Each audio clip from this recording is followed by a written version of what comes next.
Bismillahirrahmanirrahim. Nawaitu ta'alluma wa ta'lima wa tadhakkura wa tadhkira wa naf'a wa intifa'a wa ifada wa istifada wa hatta ala tamassuki kitabillahi sunnati rasulihi والدعاء إلى الهدى والدلالة على الخير ibtigha'a wajhillahi wa mardatihi wa qurbihi wa thawabihi. Bismillahirrahmanirrahim. Alhamdulillahirabbil alamin wassalatu wassalamu ala asyrofil anbiya wal mursalin sayyidina wa nabiyina maulana Muhammadin wa ala alihi wa sahbihi ajma'in. Amma ba'd. Al haditsur rabi', hadis yang keempat. An Abi Abdurrahman Abdullah bin Mas'ud radhiyallahu ta'ala anhu. Diriwayatkan oleh Abi Abdurrahman, siapa itu? Yaitu sahabat Abdullah bin Mas'ud. Mudah-mudahan Allah Subhanahu wa ta'ala meridhoinya. Sahabat Abdullah bin Mas'ud ini sudah lama masuk Islamnya di kota Mekah. Beliau kalau dilihat dari ciri-ciri atau fisik bentuk dari sahabat Abdullah bin Mas'ud ini, kulit agak sawo matang, agak sawo apa? Sawo matang, biar coklat ini, sawo matang.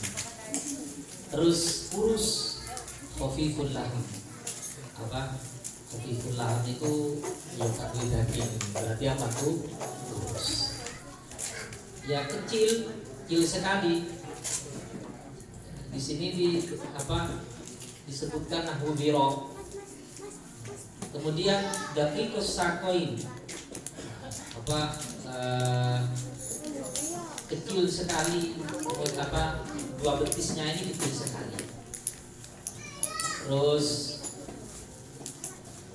beliau sering diketawain oleh orang-orang gitu ya, karena memang mempunyai tubuh yang ya sudah kurus gitu ya, kurus sekali, banyak diketahui oleh orang-orang. Kemudian mereka ketika tertawa, Rasulullah bertanya kepada orang-orang ini, kepada para sahabat yang lain, mimma tadhakun, kenapa kalian ketawa? Terus dari siapa? Dari sahabat Abdullah bin Mas'ud ini. Faqalu ya Rasulullah min diqqatisar qaihi, ya karena memang kedua betisnya sangat kecil sekali. Ya, artinya bukan ukuran orang-orang Arab gitu ya. Betisnya kecil sekali. Faqala, baginda Rasulullah berkata, walladzi nafsi biyadihi lahuma fil mizan athqal min uhudin. Kedua betisnya ini demi Allah, ya demi Allah kata baginda Rasulullah, kedua betisnya ini nanti lebih berat daripada gunung Uhud, timbangannya nanti lebih berat daripada gunung Uhud. Beliau seorang sahabat yang lama sekali sehubungan dengan baginda Rasulullah, sehingga sir-sir dari baginda Rasulullah, rahasia-rahasia yang tidak banyak diketahui oleh sahabat yang lain, itu banyak diketahui oleh sahabat Abdullah bin Mas'ud. Beliau termasuk orang yang sangat dekat sekali dengan baginda Rasulullah, sering membangunkan baginda Nabi ya. Kemudian sering memakaikan kedua sandalnya baginda Rasulullah. Jadi ketika baginda Rasulullah mamanya turun dari masjid, ya, beliau jemput, ambil kedua sandalnya, dipakaikan kepada baginda Rasulullah. Beliau juga termasuk ketika berpakaian sangat rapi, harum, sering pakai harum-haruman.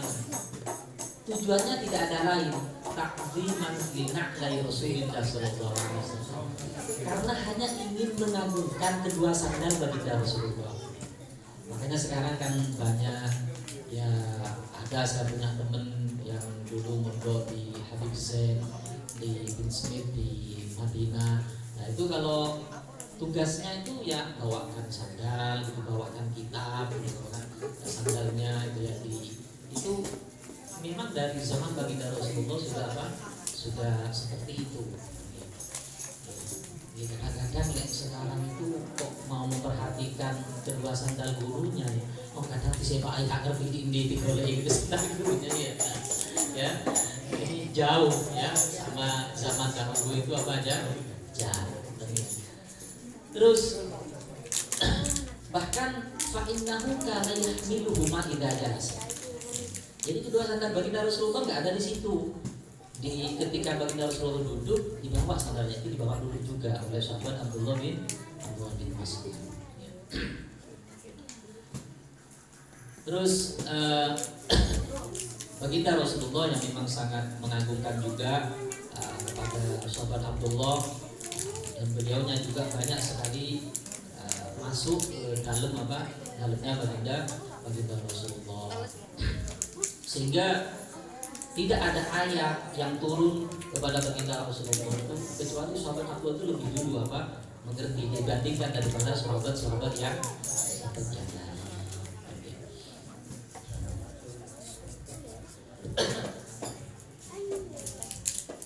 Beliau pernah menjabat menjadi qadhi di Kufah. Kufah itu di Baghdad ya.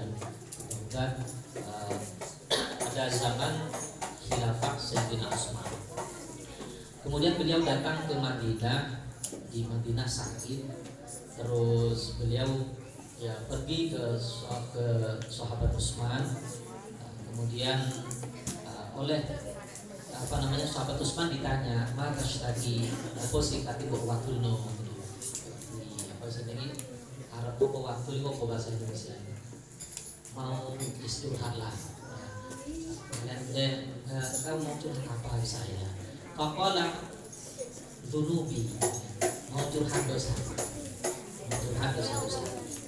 Faqala ditanya oleh sahabat Utsman, fama tashtahi, apa yang kau inginkan? Qala al-maghfirah. Ya, saya minta supaya dosa-dosa saya ini diampuni.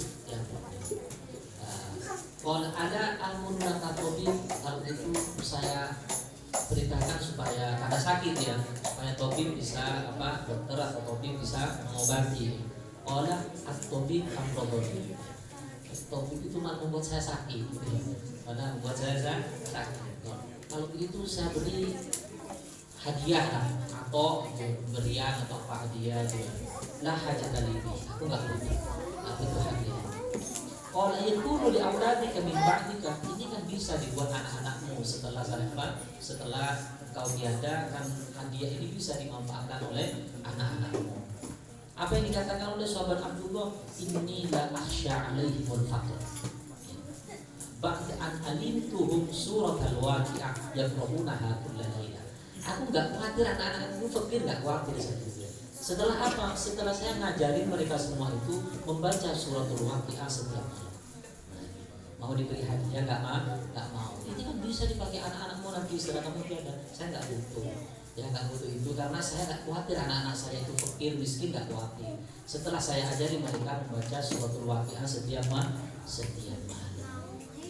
Waqad sami'tu Rasulullah sallallahu alaihi wasallam yaqul, aku mendengar baginda Rasulullah sallallahu alaihi wasallam bersabda, man qara'a suratal waqi'ah kulla lailatin lam tusibhu faqat. Jadi barang siapa yang membaca suratul waqi'ah setiap malam, maka tidak akan menimpa baginya fakir. Tidak akan menimpa fakir.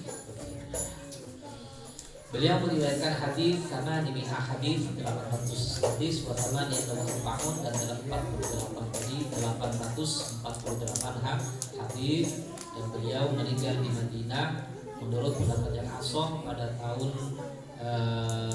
33 pada tahun 33, dan beliau berumur 60 tahun dan dikubur di pekuburan Baqi. Qala haddatsana Rasulullah sallallahu alaihi wasallam wa huwa as-shadiqul masduq, telah menceritakan kepadaku baginda Rasulullah sallallahu alaihi wasallam.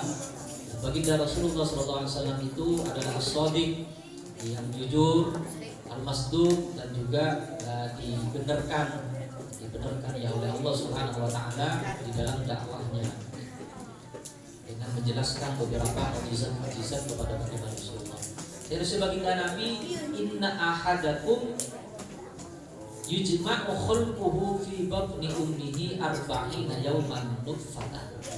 Sesungguhnya kejadian anak Adam itu, proses kejadian anak Adam, proses kejadian manusia itu ketika 40 hari ya, di dalam perut ibunya, di dalam rahim ibunya itu itu berupa sperma. 40 hari kita semua ini awal mulanya berupa sperma. Ya, sperma itu ketika sudah masuk ke dalam rahim, maka itu sudah tertutup, nggak akan mungkin masuk lagi sperma yang lain.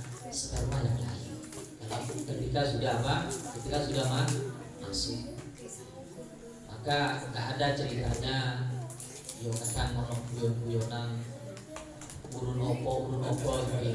Kalau ceritanya ya. Jadi ketika sudah masuk sperma si A dari situ itu yang jadi. Ketika masuk rahim itu sudah tertutup dan tidak akan dimasukin oleh sperma yang lain. Itu selama nomor 40 hari.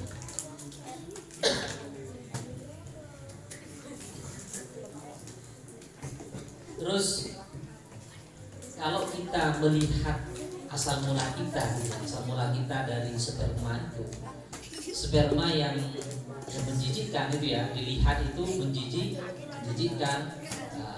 Ya panjenengan semua pun juga dikasih gak akan mau ya. Sperma itu dikasih jenengan mau apa enggak mau ya, menjijikkan kan ya. Jadi asal mula kita kalau kita bahas ya, itu berarti dari sesuatu yang menjijikkan. Ya benar suci tapi menjijikkan, dikasih kita enggak mau. Makanya Sayyidina Ali karramallahu wajhah berkata begini. Sayyidina Ali berkata begini, "Ma li bani Adam wal fahr awwaluhu nutfah mudhirrah wa akhiruhu jifah." Opo sing disombongi anak Adam menungso sing disombongi ku opo nih? Wong kedadiane awale ku ya saka sperma, saka mani, ya saka nutfah. Lah engko mati yo akan jadi nopo bangkai, akan jadi bangkai. Awalnya jadi sperma, kemudian yang kita dikasih nggak mau, ketika meninggal juga bangkai. Lah ketika urip antara nih mau proses nutfah sekarang kematian itu kita berdino gowo najis. Wa ma bainahuma yahmilul adra ayat najasa. Bendino gowo najis. Terus iki gowo iki lho najis to. Aku katene nopo? Ibunya Didi, duwe opo Didi kok wengke, dari wong Jawa Tengah wengke. Wengke ini dari Blitar di wengke balik dia. Wengke men kowe iku. Ya, wengke ku apa, Som? Wong bendino gowo najis diciptakno saka sperma mani. Mari ngono lek mati dadi bangkai. Opo sing disombong? Tsumma yakunu 'alaqah. Setelah dari sperma dari nutfah 40 hari itu kemudian menjadi 'alaqah. 'Alaqah itu segumpal darah dulu. Segumpal dari sperma baru menjadi darah. Menjadi darah itu kemudian diawur-awuri apa jenenge debu. Dan diagon kowe wong gawe roti niku. Jadi darah yang ada itu kemudian di ubur-ubur di sepuluh tiga putih. Lalat kuiku diambilkan minal makan alladhi yudfanu fi. Dijupuk no saka panggonan di kate mati. Jadi lek kula kali panjenengan meninggalnya ana di Madura, ya mongko debune sing malah dicampurno karo darah ya dijupukno saka Madura. Kok sampeyan ana di Jakarta yo matine ana di Madura, nggih. Mbok yo asline wong Malang, tapi lek debune disupukno saka Blitar. Ya men matine yo dibeli Blitar. Iki sampe kali yang sepah kula nggih. Kan gak koyo di Malang kan wis suwe ya. Kan ono critane koyo mati di Madura. Tapi karena debunya dulu ketika ngatoni rumah mereka dijupuk saka Madura, yo ono ae wasilah lantaran singkat meninggal di Madura. Ya ada yang meninggal di sini nggak mungkin saya bawa ke Madura, ya mesti dikubur di sini. Jadi kalau ngeri panjenengan di ini suruh turun mesti debunya teko kini. Iso jadi debune teko.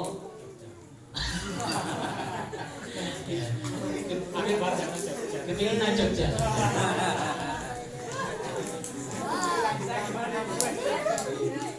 Apa di Malioboro ya.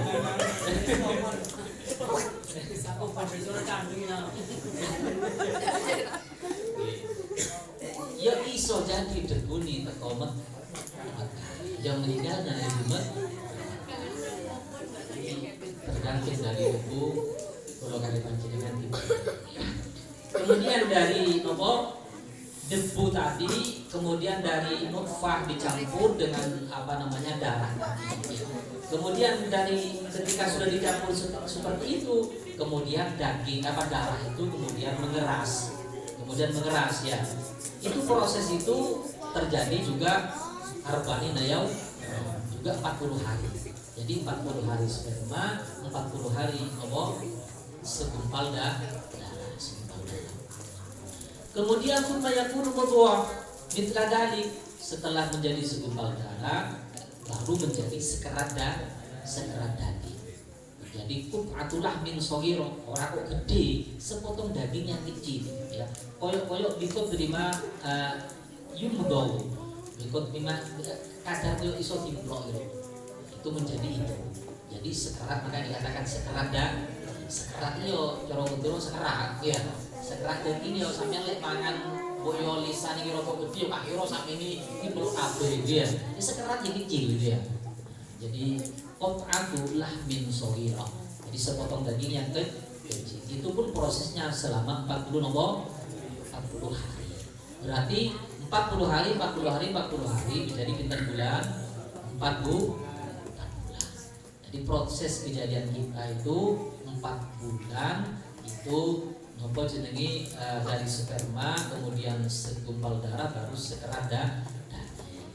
Dalam Al-Qur'an summa yakunu alaqatan summa yakunu nutfata alaqatan fayakunu alaqatan mudghatan fayakunu apa jenengi summa khalaqna nutfata alaqatan fa khalaqnal alaqata mudghatan fa khalaqtal mudghata indoma. Kemudian setelah itu dijadikan apa? Tulang. Fa kasawnal indoma lahman. Habis itu tulang dikasih daging. Setelah setelah dikasih daging kemudian Allah menciptakan lain. Menciptakan apa? Cuma membentuk wa yaj'alulaha faman wa sam'an wa basaran, diberi mulut, diberi telinga, diberi penglihatan, kemudian diberi otak dan lain-lainnya sehingga lengkap seluruh tubuh.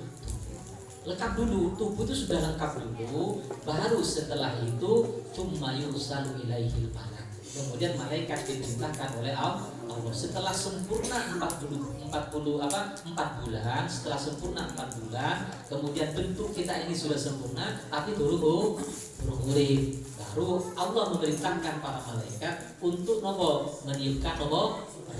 Fayamfuhu fihi roh. Jadi malaikat meniupkan roh kepada janin yang sudah lengkap itu. Nah, niupnya roh niku dari ubun-ubun. Oleh malaikat ditiupkan dari ubun-ubun minal yakfu. Begitu juga mati kita, kama anna khurujaha indal maut yakunu minhu. Ketika kita nanti roh kita ditarik oleh malaikat, itu pun juga akan ditarik dari ubun-ubun. Jadi roh masuk dari ubun-ubun, kemudian ditarik oleh malaikat juga dari ubun-ubun. Pun lami ngertos ngeten iki. Nggih. Pun lami ngertos proses kados ngeten iki. Ya lek ngaji kan iso. Lek ngaji kae kudu ngaji. Terus kemudian ketika sudah dihidupkan roh, lah pertama kali sing urip iku mripat. Pertama kali sing urip mripat. Pertama kali sing urip mripat, begitu juga terakhir kali ketika nanti meninggal mripat iki sing katon. Jadi pertama kali ketika diciptakan mripat mulai disini ya punya rasa duluan dulu. Habis ketika nanti kita meninggal, si terakhir apa? Ya meripat, baru entek semuanya, seluruhnya baru ini. Bis-bis meripat itu sing apa? Terakhir memejamkan. Bukan masalah menjemnya, kadang kan orang meninggal seperti merem ini ya. Tapi itu meripatnya sih berfungsi, loh. Maksudnya meripatnya itu walaupun nggak kelihatan, sih dulu dicabut rohnya, roh meripat itu masih merasa. Jadi di sini pertama kali yang nopo jenengi merasakan kehidupan itu adalah meripat, dan akhir dari sesuatu yang nopo dicabut itu dan meripat.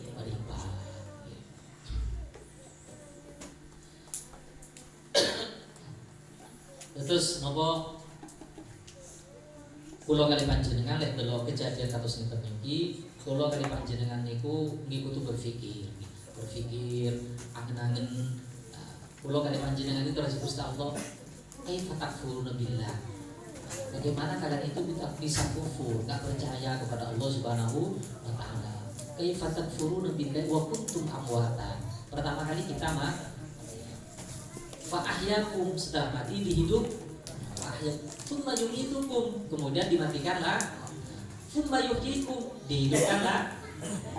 Kaifa takfuruna billahi wa kuntum amwatan. Pertama kali mati ada di dalam kandung, tsumma ahyakum, kemudian dikeluarkan dari kandungan, berarti kemudian tsumma yumitukum, dimatikan kembali ke alam tsumma yuhyikum, kemudian dihidupkan kembali ya di alam akhir.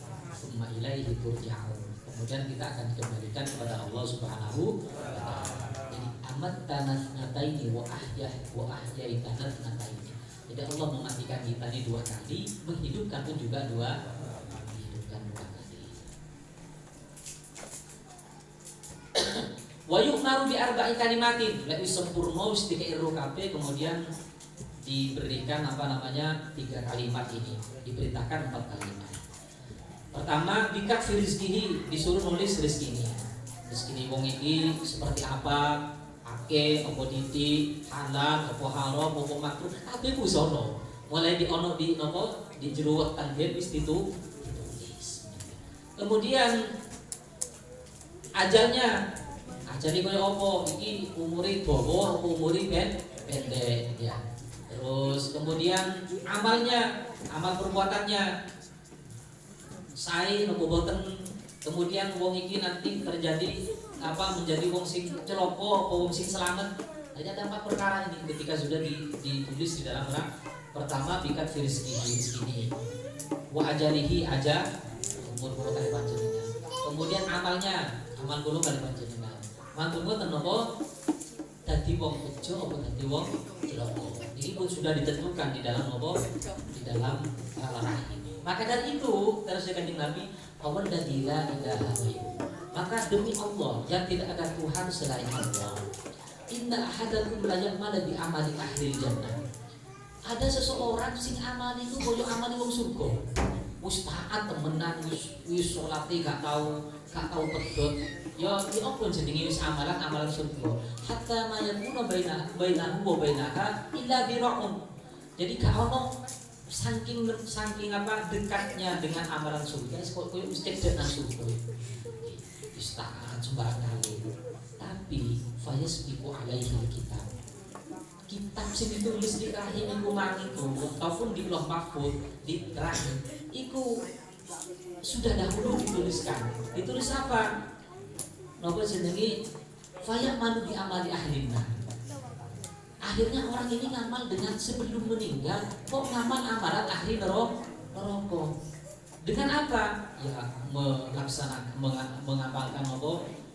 Gawe maasi, jenenge dosa, entah kadang yo sampai nopo jenenge kufur, sampai kafir, sampai apa. Akhirnya apa? Fayadkhuluha annar. Maka orang ini akan masuk ke dalam nopo? Neraka. Akan masuk ke dalam nopo? Gile bejak meninggalnya tadi itu dosanya hanya nopo nggak sampai kafir, masih ada harapan masuk ke dalam surga. Tapi na'udzubillah kalau di akhir hayat itu sampai kafir meninggalnya, ya maka abadan selamanya di dalam neraka. Ya terus kalau kali panjenengan itu orang usah wengke, yo mangi lho, gak usah wengke, walaupun yo koyo taat atau koyo ini, kan jangan mengandalkan itu. Walaupun kita nggak boleh juga salah tafsir. Udah mau apa tak? Aku ngono aku tak tusoa, akeh serius. Kan tak ngerti mbok ngono aku akhir hayat aku ahli surga. Iki yo keliru. Kok ngerti sampeyan wong iki ya, takdir Allah iki ono sing ngerti. Lagian yo amalan itu biasanya disesuaikno. Lek wong biasanya ahli taat yo biasanya mandi yo dalam ketaatan. Lek wong ahli maksiat biasanya ahli maksiat. Cuman kita itu juga jangan menjadi ojo sombong. Ojo ngandalno amal perbuatan kita. Begitu juga wa inna ahadakum la ya'malu bi amali ahli, nan ono wong iku sing amalane amalan neraka. Wis bendino ni maksiat